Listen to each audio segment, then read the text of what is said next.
আমাদের অসংখ্য নেতাকর্মী গ্রেপ্তার হয়েছে, রক্তাক্ত হয়েছে, শহীদ হয়েছে। আমরা এই সরকারকে ক্ষমতায় বসিয়েছি। আমরা বারবার বলছি, এই গণঅভ্যুত্থানের সরকার আমাদের সকলের সরকার।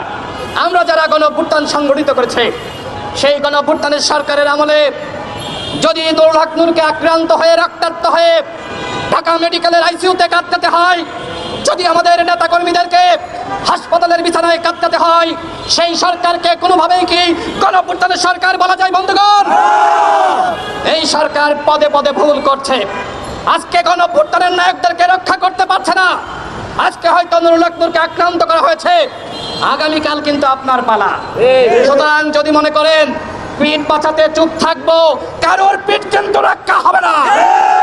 যদি ১/১১ ফিরে আসে, যদি এই সরকার ব্যর্থ হয়, যদি আরেকটি ফখরুদ্দিন মঈনুদ্দিন সরকার গঠিত হয়, তাহলে কিন্তু আমরা সবাই অনিরাপদ। হাসিনা তো পালানোর জায়গা পাইছে ভারতে, আমাদের কি পালানোর জায়গা আছে? আমরা তো ইন্ডিয়ায় যেতে পারবো না, পাকিস্তানে যেতে পারবো না, মালদ্বীপে যেতে পারবো না, এই বাংলাদেশেই থাকতে হবে। সুতরাং আমাদের নিরাপত্তা যদি এই সরকার নিশ্চিত করতে না পারে, তাহলে সরকারকে বলবো বিদায় নেন, বিদায় নেন। বলেন আপনারা ব্যর্থ, স্বীকার করেন আপনারা পারছেন না। প্রয়োজনে এই গণঅভ্যুত্থানের আমরা যারা রয়েছে, আমরা আরেকটি সরকার গঠন করব।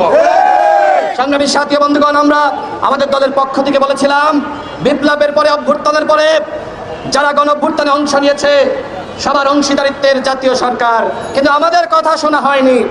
দেখেন, মনে করা হয়েছে আমরা রাজনীতিতে নতুন, বয়স কম, কিন্তু এই গণঅভ্যুত্থানে কারা ভূমিকা রেখেছে? এদেশের তরুণ যুবরা এই গণঅভ্যুত্থানে রাজপথে নেমে না আসলে গণঅভ্যুত্থান বাংলাদেশে হতো না। সুতরাং তরুণ বলে আর যুবা বলে ইগনোর করবেন না। যুগে যুগে প্রমাণিত হয়েছে, ইতিহাস তৈরি করেছে তরুণরা।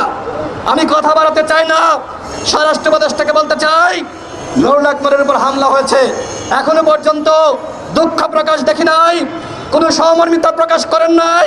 তার মানে আপনার নির্দেশনে এই ধরনের হামলা হয়েছে। আপনি নুরুল হক নূরের উপর যে হামলা হয়েছে, সেই ঘটনার দায় নিয়ে অনতিবিলম্বে পদত্যাগ করেন। অন্যথায় ক্ষুব্ধ নেতা কর্মীরা যদি সচিবালয় ঘেরাও করে আপনাকে টেনে হিঁচড়ে নামায়, এর দায় কিন্তু আমি নিব না। স্পষ্ট কথা, এর দায় কিন্তু আমরা নিব না। আপনার দায়িত্ব ছিল যারা এই ঘটনার সাথে জড়িত, যারা নির্দেশ দিয়েছে, চিহ্নিত করে তাদের বিচার করা, তাদেরকে গ্রেফতার করা। এখনো পর্যন্ত সেনাবাহিনী এবং পুলিশের যারা এই ঘটনার সাথে জড়িত, এতদিন পার হয়ে গেল, একজন কেউ কেন গ্রেফতার করতে পারলেন না?